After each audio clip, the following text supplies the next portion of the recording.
উত্তপ্ত রোদে তৃষ্ণা মেটানোর জন্য জলের প্রয়োজন, কিন্তু জলের সন্ধান করার মতন কঠিন কাজ আমাদের মনে হয় আর নেই। আপনি হয়তো কখনো না কখনো এমন পরিস্থিতির মধ্যে পড়েছেন যে কোনো প্রাণী বা মানুষ খোদাকে অনেক সময় পর্যন্ত সহ্য করতে পারে, কিন্তু পিপাসাকে সহ্য করার মতন ক্ষমতা কোনো প্রাণীর আজও পর্যন্ত হয়নি। আর এটি একটি কঠিন সাধ্য কাজ, কারণ শুকনো গলা মনকে অস্থির করে তোলে। মানুষ কিংবা প্রাণী জলের প্রয়োজন সকলের পড়ে। মানুষ তো খুব সহজেই জলের চাহিদাকে মিটিয়ে নিতে পারে, কিন্তু জঙ্গলে থাকা প্রাণীদের তৃষ্ণা মেটাতে গিয়ে অনেক কঠিন ঝুঁকির মোকাবেলা করতে হয়। এই ভিডিওটি দেখুন। এই পিপাসাকাতর চিতাবাঘটি জল পান করার জন্য অস্থির হয়ে পড়েছে, কিন্তু এই জলেই সব থেকে ভয়ঙ্কর শিকারী কুমির লুকিয়ে আছে। এই কুমিরটি কিছুক্ষণ আগে জল পান করতে আসা একটি হরিণকে শিকার করে, মানে কুমিরটি এখন মোটেও ক্ষুধার্ত নয়, কিন্তু তা সত্ত্বেও এই কুমিরটি জলকে নিজের ঘর মনে করে। আর এই কারণেই বেচারা চিতাকে কিছুতেই জল পান করতে দিচ্ছে না। এখন পিপাসায় অকল চিতাটির জল পান করা অনেক ঝুঁকিপূর্ণ, কিন্তু মাঝে মাঝে এই ঝুঁকি তাদের কাছে মৃত্যুর কারণ হয়ে দাঁড়ায়। এই মোষটি তার দলের সাথে বিচ্ছিন্ন হয়ে অনেক দূরে চলে আসে। তৃষ্ণা মেটানোর জন্য সে দল ছাড়তে বাধ্য হয়, আর দল থেকে বেরিয়ে আসা মোষ ক্ষুধার্ত সিংহের কাছে সব থেকে সুস্বাদু খাবার, কারণ সে একা। সিংহদের তাকে শিকার করা কোনো ব্যাপারই না। সিংহদের আক্রমণ থেকে নিজের জীবন বাঁচানোর জন্য জল তার কাছে সব থেকে সুরক্ষিত জায়গা বলে মনে হয়, আর বেচারা দ্রুত দৌড়ে জলে ঝাঁপ দেয়। যেহেতু সিংহের তুলনায় মোষ অনেক বড় হয়, তাই জলে নেমে সিংহ মোষের সাথে ভয়ঙ্করভাবে আক্রমণ করতে পারবে না। এই ভেবে বেচারা তো জলের মধ্যে নেমে পড়ে ঠিকই, কিন্তু জলে নেমেও শান্তি নেই। সেখানেও এর থেকে বড় বিপদ অপেক্ষা করছে। আর এই জলে রয়েছে কুমির। মোষকে দেখতে পেয়ে সেও দ্রুত তার উপর আক্রমণ করে। এখন মোষটি টোটালি অসহায়। জলে কুমির আর ডাঙায় সিংহ, কিন্তু মোষটি ভালোভাবেই জানে সিংহ যতই হিংস্র প্রাণী হোক না কেন, কুমির তার তুলনায় অনেক ভয়ঙ্কর শিকারী। একটি কুমিরের ওজন প্রায় 1000 কেজি পর্যন্ত হয়ে থাকে, আর জলের মধ্যে একাই শক্তিশালী মোষকে অনায়াসে মেরে ফেলতে পারে। যদিও মোষটি অনেক কষ্টে কুমিরের আক্রমণ থেকে নিজেকে বাঁচিয়ে ডাঙায় চলে আসে, কিন্তু দুঃখের বিষয় হলো সিংহরা অনেক আগে থেকেই মোষকে ওয়েলকাম করার জন্য অধীর আগ্রহের সাথে অপেক্ষায় পোড় গুনছে। কিন্তু নিজের জীবন বাঁচানোর জন্য মোষটি সিংহের সাথে মোকাবেলা করার সিদ্ধান্ত নেয়। আফ্রিকান মোষ অনেক শক্তিশালী হয়ে থাকে, যাদের এক ধাক্কায় সিংহ পরলোকে গমন করতে পারে, কিন্তু এতগুলো সিংহের সাথে মোষটির একা লড়াই করা অসম্ভব। ঠিক এই সময় এক চমৎকার ঘটনা ঘটে যায়। এই মোষটির গ্রুপ তার সাথীকে খুঁজতে খুঁজতে ঘটনাস্থলে উপস্থিত হয়। এখন জীবন বাঁচিয়ে দৌড় দেওয়ার পালা এসেছে সিংহদের। আসলে মোষেদের একতাই তাদের আসল শক্তি। তারা কখনোই তাদের সাথীকে ছেড়ে যায় না। যদি কোনো একজন বিপদে পড়ে, তারা পুরো টিম মিলিত হয়ে শত্রুদের আক্রমণ করে। যতক্ষণ তারা একসাথে থাকে, সিংহের দল হামলা করার সাহস পায় না। কিন্তু এমন একতা সকল প্রাণীদের মধ্যে থাকে না। যেমন এই হরিণটিকে দেখুন, হাইনাদের তাড়া খেয়ে হরিণটি জলে নেমে পড়ে, আর আত্মরক্ষার জন্য জলের মধ্যে একটি মাটির দ্বীপের উপরে দাঁড়িয়ে পড়ে।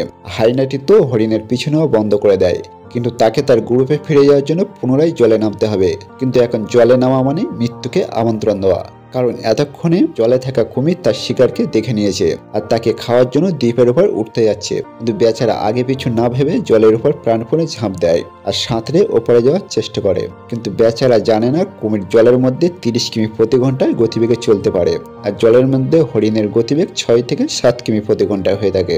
আপনি এই দুটি প্রাণীর গতিকে কম্পেয়ার করে দেখতে পারেন। বাস্তবে কুমিরটি তার পূর্ণ গতিতে সুইমিং করেনি, আর তাতেই হরিণটিকে ধরে ফেলে। এই ভিডিওতে আপনি একটি জলহস্তিকেও দেখতে পাচ্ছেন। জলহস্তি 2 টন ভারী বিশিষ্ট একটি চলন্ত ক্লিন মেশিন। তাদের মুখ এতটাই বড় যে আস্ত একটি চিতাবাঘকে গিলে নিতে পারে। যদিও হরিণটি কুমিরের আক্রমণ থেকে বেঁচে যেত, তাহলেও তার রক্ষা নেই, কারণ জলহস্তি তাকে ছিন্ন ভিন্ন করে ফেলতো। জলহস্তি একটি ষড়ভুজি ক্ষিপ্ত প্রাণী, আর এরা এদের এরিয়াতে কোনো প্রাণীর আগমনকে সহ্য করতে পারে না। বন্ধুরা, এমন নয় যে জল পান করতে প্রাণীদের নদীতে নামতে হয়। মাঝে মাঝে প্রাণীদের গন্তব্যস্থলে পৌঁছানোর জন্য নদী পার করতে হয়। যখন বর্ষাকাল আসে, বৃষ্টির কারণে ছোটখাটো গর্ত বা খাদে জল জমা হয়। এর ফলে জল পান করার জন্য জীবনের ঝুঁকি নিয়ে কুমিরের কাছে যেতে হয় না। কিন্তু সমস্যার সৃষ্টি হয় গ্রীষ্মকালে, কারণ প্রথমত জলের সংকট দেখা দেয়, প্লাস আশেপাশে থাকা সমস্ত ঘাসও ফুরিয়ে যায়। এই কারণে প্রাণীদের বাধ্য হয়ে এক স্থান থেকে অন্য স্থানে গমন করতে হয়। ওয়াইল্ড বিস্ট আর জেব্রা সর্বদা বড় দল নিয়ে ঘোরে। এরা নিজেদের এলাকার ঘাস শেষ করে ফেলে খুব দ্রুত।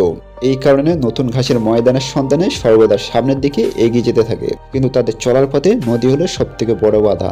এই ভিডিওটি দেখুন। নদীর এপারে সব ঘাস তারা খেয়ে নিয়েছে। এখন তাদের নদী ক্রস করে ওপারে যেতে হবে। কিন্তু নদীর মধ্যে অসংখ্য কুমির আর জলহস্তি আগে থেকেই প্রস্তুত রয়েছে। কুমিরগুলো ইচ্ছাকৃতভাবে কিনারার দিকে আসে না, কারণ তারা ভোজনের গন্ধ পেয়ে নদীর মাঝে চাতক পাখির মতন প্রতীক্ষা করছে। তারা ভালো মতেই জানে আজ না হয় কাল ওয়াইল্ড বিস্ট নদী ক্রস করবে। তাদের এই প্রতীক্ষা কয়েক ঘন্টা থেকে কয়েক সপ্তাহ পর্যন্ত চলতে থাকে। এদিকে ওয়াইল্ড বিস্ট আর জেব্রাদের খাবার ফুরিয়ে যায়। দীর্ঘ অপেক্ষা করার পর অবশেষে একজন ওয়াইল্ড বিস্ট সাহস দেখে জলে নেমে পড়ে, আর বাকিরা তার পিছু পিছু লাফ দেওয়া শুরু করে। প্রাণীদের মধ্যে এক আজব বৈশিষ্ট্য আছে, সবার প্রথমে একটু ভয় পায়, কিন্তু যখনই একজন সাহস দেখে যাত্রা আরম্ভ করে বাকিরা তাকে ফলো করতে শুরু করে। দীর্ঘ প্রতীক্ষা করার পর এখন কুমিরদের ভোজন করার সময় এসেছে। ডজন ডজন কুমির ওয়াইল্ড বিস্টের উপর ঝাঁপিয়ে পড়ে, শুরু করে দেয় তাদের হত্যা নীলা। নদী পারাপারের সাহস দেখাতে গিয়ে ডজন ডজন ওয়াইল্ড বিস্ট শহীদ হয়ে যায়, আর তাড়াহুড়ো করে নামতে গিয়ে অনেকেই আহত হয়। কুমিরদের এই ভুড়ি ভোজের দৃশ্য অনেক ভয়ানক ও বেদনাদায়ক হয়ে থাকে। অনেক সময় এই দৃশ্যগুলোকে ক্যামেরাবন্দি করতে গিয়ে ওয়ার্ল্ড রেকর্ড ফটোগ্রাফাররা সেন্সলেস হয়ে যায়। নিক ব্র্যান্ডেড একজন ওয়ার্ল্ড রেকর্ড ফটোগ্রাফার। তিনি একটি ইন্টারভিউতে বলেন, যখন তিনি প্রথমবার একদল ওয়াইল্ড বিস্টের নদী ক্রস করার ফটোগ্রাফি করেছিলেন, সেই সময় একদল কুমিরের আক্রমণ দেখেছিলেন। দৃশ্যটা ছিল এতই রোমাঞ্চ যা দেখে তিনি কয়েকদিন শান্তিতে ঘুমাতে পারেনি। চোখ বন্ধ করলেই ওই ভয়ঙ্কর দৃশ্যটি তার চোখের সামনে ফুটে উঠত। কুমিররা কতটা নির্দয় হতে পারে তা জানার জন্য অবশ্যই আপনি এই ভিডিওটি দেখুন। এখানে একজন কর্মচারী একদল কুমিরের সামনে এক টুকরো মাংস ফেলে দেয়। খাবার পেয়ে এক্সাইটমেন্টে তারই এক সাথীর পা চেবাতে শুরু করে দেয়। কুমিরদের মাংস ছেঁড়ার টেকনিক সম্পূর্ণ আজব হয়ে থাকে। শিকারীদের দেহ থেকে মাংস ছেঁড়ার জন্য তারা এভাবে ঘুরতে থাকে, আর একে বলা হয় ডেথ রোলিং। এই প্রবাসী বানরদের দেখুন, বানরগুলো জানে নদীতে তাদের জন্য মৃত্যু অপেক্ষা করছে, কিন্তু তারপরেও তাদেরকে নদী পার করতে হবে, কারণ নদীর ওপারে তাদের বেঁচে থাকার জন্য রয়েছে পর্যাপ্ত খাবার।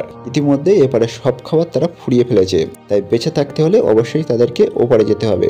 দলের কম বয়স্ক সদস্যগুলি এমন ঝুঁকি নিতে ভয় পায়, তারা নদী পার হতে চায় না, কিন্তু বাবা বানরগুলি পরিবারের নেতৃত্ব দিয়ে থাকে। ভয় ডর ভেঙে অবশ্যই তাদেরকে নেতৃত্ব দিয়ে সামনের দিকে এগিয়ে যেতে হবে। তাই সে প্রথমে বিপজ্জনক কুমির ভর্তি নদীতে লাফ দেয়, এরপরে পরিবারের অন্য সদস্যরা লাফ দেয়। এতক্ষণে বানরের লাফ দেওয়ার শব্দ সম্ভবত কুমিরের কান পর্যন্ত পৌঁছে গেছে, কারণ এই সাউন্ড জঙ্গলে প্রায় 200 মিটার পর্যন্ত শোনা যায়। এদেরকে অনুসরণ করে বাকি সদস্যরা লাফ দিতে থাকে, আর এই শব্দে নদীতে থাকা কুমিরগুলো তাদের দিকে অগ্রসর হতে থাকে। কিন্তু ভাগ্যবশত এই বানরগুলি ডালপাড়া ঝাঁপ দেওয়ার পাশাপাশি নদীতেও ভালো সাঁতার দিতে পারে। আসলে বেঁচে থাকার তাগিদে তাদেরকে সাঁতার দেওয়া শিখে নিতে হয়েছে। সময়ের পরিবর্তনের সাথে সাথে এইসব বানরগুলোকে এতদিনের সাঁতারের পূর্ণ দক্ষতা অর্জন করে নিতে হয়েছে, আর সেই জন্য এই বানরগুলো নদীতে দ্রুত সুইমিং করতে পারে। এখন পরিবারের বাকি সদস্যদের নদী পার হওয়া বাকি আছে, যাদের মধ্যে বাচ্চারাও রয়েছে। আসলে এরাই ছিল পরিবারের সর্বশেষ সদস্য। মা তার বাচ্চাটিকে সজোরে জড়িয়ে ধরে। মা বানরটি ভালো করেই জানে নদীতে লাফ দেওয়ার সাথে সাথে তারা পৃথিবী থেকে চিরবিদায়ও জানাতে পারে, আর এপারে থাকলে খাদ্যর অভাবে তাদের মারা যেতে হবে। কিন্তু নিরুপায় হয়ে এভাবে কুমির ভর্তি নদীতে লাফ দিতে হয়। মা এবং বাচ্চা দুজনে এখনো সুরক্ষিত আছে, যা খুবই একটি ভালো খবর, কারণ অনেক সময় এভাবে নদী ক্রস করতে গিয়ে তাদের কুমিরের পেটে যেতে হয়েছে।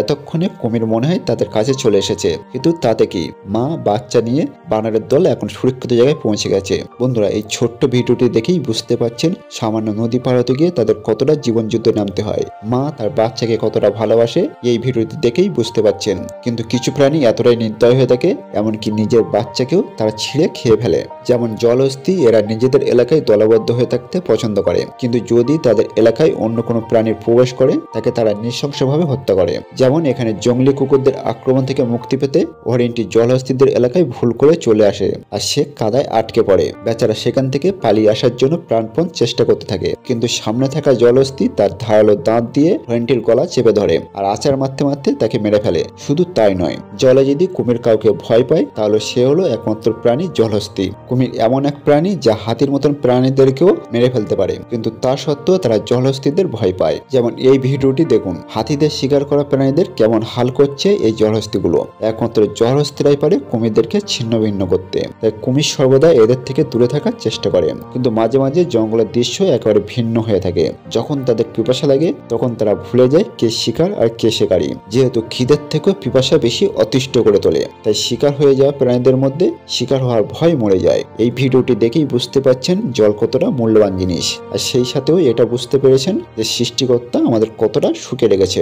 আজকের ভিডিওটি এই পর্যন্তই। ভিডিওটি ভালো লাগলে লাইক করতে পারেন, আর আপনি যদি এমনই রহস্য রোমাঞ্চ আনকমন ইন্টারেস্টিং ভিডিও দেখতে পছন্দ করে থাকেন তাহলে ত্রিভুবন চ্যানেলটিকে এখনই সাবস্ক্রাইব করে পাশে একটা বেল আইকনটি ক্লিক করুন। দেখা হচ্ছে আগামী এপিসোডে, ততক্ষণ পর্যন্ত ভালো থাকবেন। ধন্যবাদ।